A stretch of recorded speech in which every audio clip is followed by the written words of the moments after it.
वीर बेटा, सच्चा सेवक, मुद्दतों बाद गर्व से कहने के लिए कि हम बिहारी हैं, ये कहने की ताकत अगर किसी ने दिया है तो वो अख्तरुल इमाम ने दिया। तो आज पूरे हिंदुस्तान में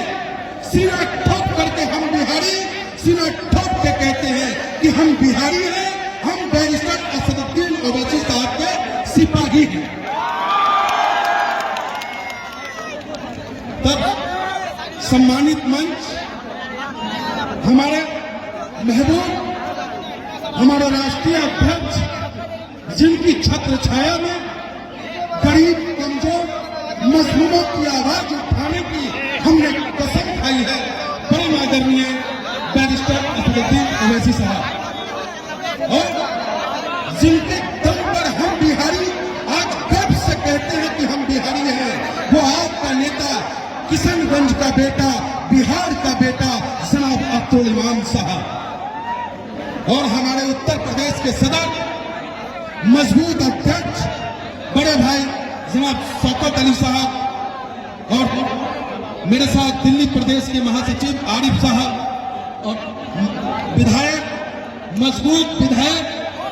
जनाब बड़े भाई माजिद हुसैन साहब, और सामने खड़े हमारे नौजवान साथियों, बिहारी भाइयों, एक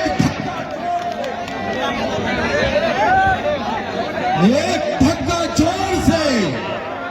लगा के भैया दिल्ली की ओर से। कम शब्द में हम आपसे इतना ही कहना चाहेंगे, क्योंकि हमारे नेता, हमारे महबूब हमारे बीच है, हम सबको उनका सुनना है, लेकिन इतना जरूर कहेंगे किशनगंज वालों, आपने वो एक बेटा दिया है, जिस बेटा के दम पर आज बिहार का गरीब गुरबा अपने सीना को तान करके चलने का काम करता है, और अब आपकी जिम्मेदारी बन गई है, जिस तरीके से बिहार के लोग, कमजोर लोग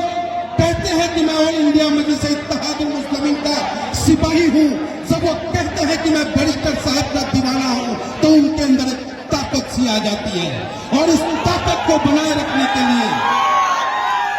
उस ताकत को बनाए रखने के लिए अख्तरुल इमाम साहब को लोकसभा में पहुंचना जरूरी है। तो हदे दमे हस्ती से गुजर क्यों नहीं जाते? अब वक्त आ गया है कि हदे दमे हस्ती से गुजर क्यों नहीं जाते,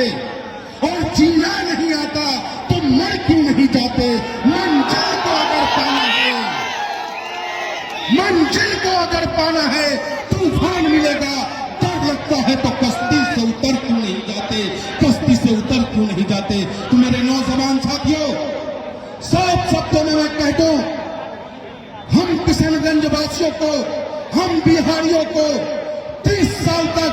MY के नाम पर लूटने और ठगने का काम किया, और खुद का विकास करने का काम अगर किसी ने किया तो वो राष्ट्रीय जनता दल। दूसरी तरफ जिसे आपने संसद में भेजने का काम किया, जावेद साहब को, उनके मुंह पर एक टेप चिपका हुआ है कि हम कुछ बोलेंगे नहीं।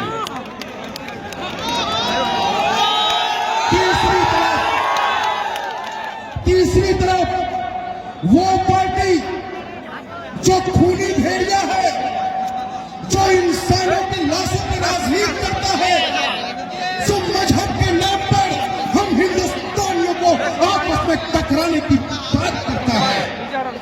ऐसी पार्टी जिसका नाम तो लोग भाजपा कहते हैं, लेकिन अध्यक्ष मैं उसे कहता हूं भारत चलाओ पार्टी। तो इन भारत चलाओ पार्टी से सावधान रहना है, और आने वाली 26 तारीख को मेरे साथियों, क्या है चुनाव चिन्ह? क्या है भैया? आवाज नहीं है। ठपा ठप ठपा ठप दबेगा पतंग। बैरिस्टर असदुद्दीन ओवैसी, बैरिस्टर असदुद्दीन ओवैसी, जनाब अख्तरुल इमाम, किशनगंज के नौजवान, किशनगंज की मां बहनें, बहुत बहुत धन्यवाद।